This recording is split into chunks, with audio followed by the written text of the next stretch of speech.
کون ہے کہ تمہاری مدد کرے؟ اور مومنوں کو چاہیے کہ اللہ ہی پر بھروسہ رکھیں، اور کبھی نہیں ہو سکتا کہ پیغمبر اللہ خیانت کریں، اور خیانت کرنے والوں کو قیامت کے دن خیانت کی ہوئی چیز اللہ کے روبرو لا حاضر کرنی ہوگی، پھر ہر شخص کو اس کے اعمال کا پورا پورا بدلہ دیا جائے گا، اور بے انصافی نہیں کی جائے گی۔ بھلا جو شخص اللہ کی خوشنودی کا تابع ہو، وہ اس شخص کی طرح مرتکب خیانت ہو سکتا ہے جو اللہ کی ناخوشی میں گرفتار ہو، اور جس کا ٹھکانہ دوزخ ہے، اور وہ برا ٹھکانہ ہے۔ ان لوگوں کے اللہ کے ہاں مختلف اور متفاوت درجے ہیں، اور اللہ ان کے سب اعمال کو دیکھ رہا ہے۔ لقد من الله على المؤمنين إذ بعث فيهم رسولا من أنفسهم يتلو عليهم آياته ويزكيهم ويعلمهم الكتاب والحكمة وإن كانوا من قبل لفي ضلال مبين۔ اللہ نے مومنوں پر بڑا احسان کیا ہے کہ ان میں انہی میں سے ایک پیغمبر بھیجے جو ان کو اللہ کی آیتیں پڑھ پڑھ کر سناتے اور ان کو پاک کرتے اور اللہ کی کتاب اور دانائی سکھاتے ہیں، اور پہلے تو یہ لوگ صریح گمراہی میں تھے۔ أولما أصابتكم مصيبة قد أصبتم مثليها قلتم أنى هذا قل هو من عند أنفسكم إن الله على كل شيء قدير وما أصابكم يوم التقى الجمعان فبإذن الله وليعلم الذين نافقوا وقيل لهم تعالوا قاتلوا في سبيل الله أو ادفعوا قالوا لو نعلم قتالا لاتبعناكم هم للكفر يومئذ أقرب منهم للإيمان يقولون بأفواههم ما ليس في قلوبهم والله أعلم بما يكتمون۔ بھلا یہ کیا بات ہے کہ جب احد کے دن کفار کے ہاتھ سے تم پر مصیبت واقع ہوئی، حالانکہ جنگ بدر میں اس سے دو چند مصیبت تمہارے ہاتھ سے ان پر پڑ چکی ہے، تو تم چلا اٹھے کہ ہائے آفت ہم پر کہاں سے آ پڑی؟ کہہ دو کہ یہ تمہاری ہی شامت اعمال ہے کہ تم نے پیغمبر کے حکم کے خلاف کیا، بے شک اللہ ہر چیز پر قادر ہے۔ اور جو مصیبت تم پر دونوں جماعتوں کے مقابلے کے دن واقع ہوئی سو اللہ کے حکم سے واقع ہوئی، اور اس سے یہ مقصود تھا کہ اللہ مومنوں کو اچھی طرح معلوم کر لے اور منافقوں کو بھی معلوم کر لے۔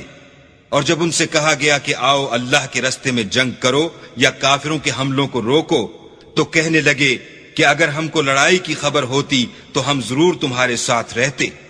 یہ اس دن ایمان کی نسبت کفر سے زیادہ قریب تھے، منہ سے وہ باتیں کہتے ہیں جو ان کے دل میں نہیں ہیں، اور جو کچھ یہ چھپاتے ہیں اللہ اس سے خوب واقف ہے۔ الذين قالوا لإخوانهم وقعدوا لو أطاعونا ما قتلوا قل فادرءوا عن أنفسكم الموت إن كنتم صادقين۔ یہ خود تو جنگ سے بچ کر بیٹھ ہی رہے تھے، مگر جنہوں نے راہ اللہ میں جانیں قربان کر دیں اپنے ان بھائیوں کے بارے میں بھی کہتے ہیں کہ اگر ہمارا کہا مانتے تو قتل نہ ہوتے۔ کہہ دو کہ اگر سچے ہو تو اپنے اوپر سے موت کو ٹال دینا۔ ولا تحسبن الذين قتلوا في سبيل الله أمواتا بل أحياء عند ربهم يرزقون فرحين بما آتاهم الله من فضله ويستبشرون بالذين لم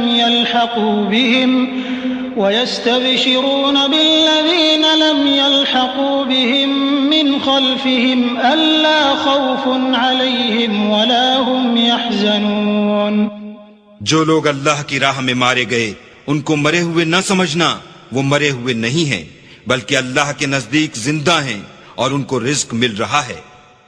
جو کچھ اللہ نے ان کو اپنے فضل سے بخش رکھا ہے اس میں خوش ہیں، اور جو لوگ ان کے پیچھے رہ گئے اور شہید ہو کر ان میں شامل نہیں ہو سکے ان کی نسبت خوشیاں منا رہے ہیں کہ قیامت کے دن ان کو بھی نہ کچھ خوف ہوگا اور نہ وہ غمناک ہوں گے۔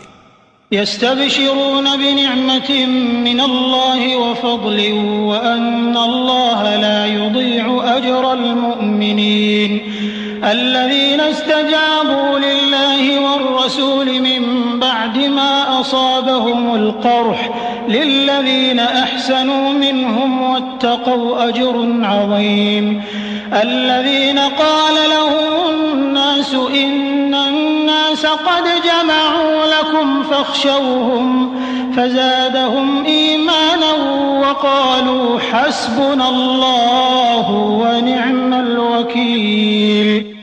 اور اللہ کے انعامات اور فضل سے خوش ہو رہے ہیں اور اس سے کہ اللہ مومنوں کا اجر ضائع نہیں کرتا. جنہوں نے باوجود زخم کھانے کے اللہ اور رسول کے حکم کو قبول کیا، جو لوگ ان میں نیکوکار اور پرہیزگار ہیں ان کے لیے بڑا ثواب ہے. جب ان سے لوگوں نے آ کر بیان کیا کہ کفار نے تمہارے مقابلے کے لیے لشکر کثیر جمع کیا ہے تو ان سے ڈرو، تو ان کا ایمان اور زیادہ ہو گیا اور کہنے لگے ہم کو اللہ کافی ہے اور وہ بہت اچھا کارساز ہے.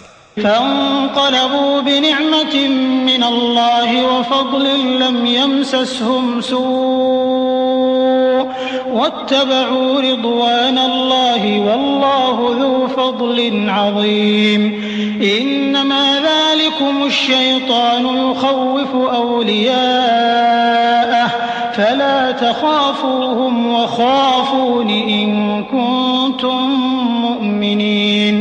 ولا يحزنك الذين يسارعون في الكفر إنهم لن يضروا الله شيئا يريد الله ألا يجعل لهم حظا في الآخرة ولهم عذاب عظيم. پھر وہ اللہ کی نعمتوں اور اس کے فضل کے ساتھ خوش و خرم واپس آئے. ان کو کسی طرح کا ضرر نہ پہنچا اور وہ اللہ کی خوشنودی کے تابع رہے اور اللہ بڑے فضل کا مالک ہے. یہ خوف دلانے والا تو شیطان ہے جو اپنے دوستوں سے ڈراتا ہے. تو اگر تم مومن ہو تو ان سے مت ڈرنا اور مجھی سے ڈرتے رہنا. اور جو لوگ کفر میں جلدی کرتے ہیں ان کی وجہ سے غمگین نہ ہونا، یہ اللہ کا کچھ نقصان نہیں کر سکتے. اللہ چاہتا ہے کہ آخرت میں ان کو کچھ حصہ نہ دے اور ان کے لیے بڑا عذاب تیار ہے. ان الذين اشتروا الكفر بالإيمان لن يضروا الله شيئا ولهم عذاب أليم.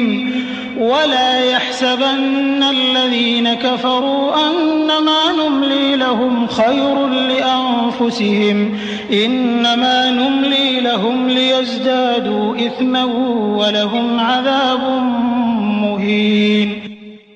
جن لوگوں نے ایمان کے بدلے کفر خریدا وہ اللہ کا کچھ نہیں بگاڑ سکتے اور ان کو دکھ دینے والا عذاب ہوگا.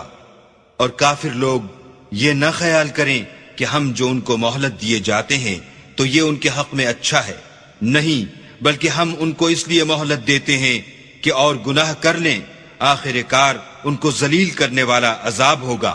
ما كان الله ليذر المؤمنين على ما أنتم عليه حتى يميز الخبيث من الطيب وما كان الله ليطلعكم على الغيب ولكن الله يجتبي من رسله من يشاء فآمنوا بالله ورسله وإن تؤمنوا وتتقوا فلكم أجر عظيم. لوگو، جب تک اللہ ناپاک کو پاک سے الگ نہ کر دے گا مومنوں کو اس حال میں جس میں تم ہو ہرگز نہیں رہنے دے گا. اور اللہ تم کو غیب کی باتوں سے بھی مطلع نہیں کرے گا. البتہ اللہ اپنے پیغمبروں میں سے جسے چاہتا ہے انتخاب کر لیتا ہے. تو تم اللہ پر اور اس کے رسولوں پر ایمان لاؤ، اور اگر ایمان لاؤ گے اور پرہیزگاری کرو گے تو تم کو اجر عظیم ملے گا. ولا يحسبن الذين يبخلون بما آتاهم الله من فضله هو خيرا لهم بل هو شر لهم سيطوقون ما بخلوا به يوم القيامة ولله ميراث السماوات والأرض والله بما تعملون خبير. جو لوگ مال میں جو اللہ نے اپنے فضل سے ان کو عطا فرمایا ہے بخل کرتے ہیں، وہ اس بخل کو اپنے حق میں اچھا نہ سمجھیں، وہ اچھا نہیں، بلکہ ان کے لیے برا ہے وہ